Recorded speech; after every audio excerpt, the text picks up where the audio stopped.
In this video, we will be blow drying my hair and we'll go from damp to dried hair. So I'm starting off on freshly washed hair and I'm setting my speed and my heat to medium heat but high fan speed. If I could stand high heat, I would go in with high heat, but I couldn't. How do I know? I tried. So we're sticking with medium heat and high fan speed. And I'm holding my blow dryer by the barrel, that's the body, not by the handle, because I have more control over the dryer that way. And good thing is my blow dryer does not overheat. If it did, I would just hold a cloth over it and still hold it by the barrel. Now I'm blow drying from every side of my section, and I'm only blow drying up until I have a little bit of textured hair left at the ends. And then I go in and reduce the heat to low heat and then close my cuticles with the blow dryer. So I grab another section, blow dry from the top, from the left side, from the right hand side, and from the under side as well. And then I go in with my cold air to close my cuticles. I always make sure to do this. Right here, I'm just combining both sections together, giving it one cold blow dry, and I'm moving on to my next section. I split the section in half if need be, just so I'm able to get a more thorough blow dry session without having to pass the blow dryer over my section way too many times. Now this was what I was talking about the other time. I make sure to leave some texture at the ends. I consider the ends of my hair to be a lot older and a lot more fragile, and I do not want to traumatize them. I mean, the ends of my hair. I don't want to traumatize the ends with too much heat. Not that I blow dry my hair often, I don't. I do it probably once or twice a year. However, whenever I'm blow drying my hair, I leave some texture in the ends for two reasons. Number one, the ends are really old and I do not want to compromise them. Number two, I like some texture in my bun. I actually just blow dry my hair to put it in a bun so I have a full bun. And so I want some texture in it. I don't want it all straight. So those are my two reasons. Now moving on to the next section, I split it in half. I blow dry from the left, the top, the bottom, and the right. And I make sure that I do not go all the way to the ends. There we go. And I make sure that I dry on cool air to close my cuticles. Sometimes I comb my hair through to just give it a good detangling. Sometimes I don't, but we're moving on to the next section.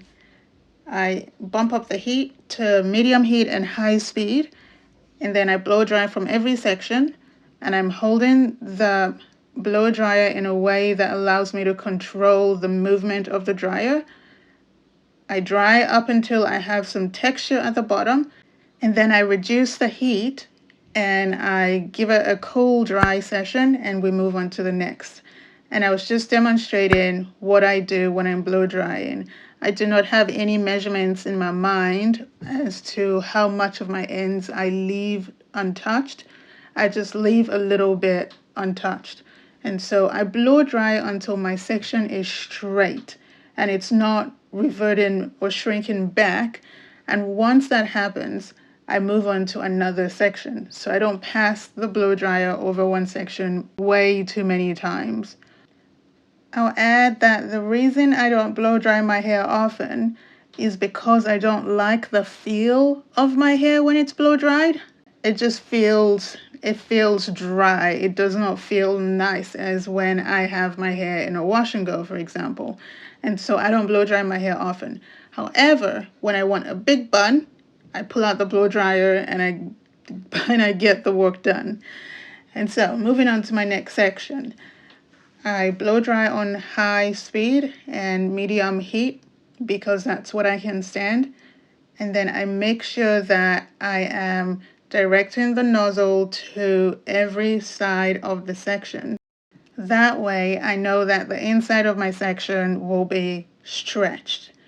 So once that's done, I turn down the heat and then I give it a very cool blow dry session and I move on to my next section.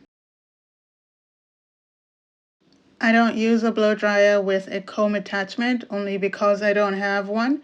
If I did, I would use it, but I don't, and so I just use this nozzle, and I make sure to get every section of my hair, and I do this by splitting my sections into smaller sections so that my blow dryer can easily stretch my hair out.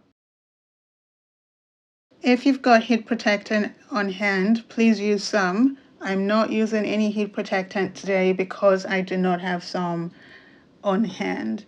However, I recommend it. We're almost done with my session. I am cooling, so I've reduced the temperature, left the speed as is, and I'm just giving it a cool blow dry session to close my cuticles. And once I'm done, I put my hair in a bun and I'm very happy. Blow drying my hair is a lot of work, especially because I'm so used to doing my wash and goes every week. Anything else is just a lot of work, but I'm enjoying these results. I loved it so much. For this blow dry session, I wore my hair in twists, so I blow dried it so I can twist it and have some volume. I am one to blow dry my hair for very random reasons.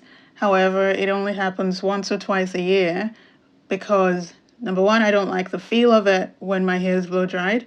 Number two, I live in a very humid city and it's just not worth it.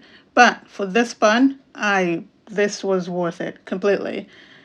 I also went ahead and twisted my hair, and this is what my hair looks like on weeks 1, 2, and 3.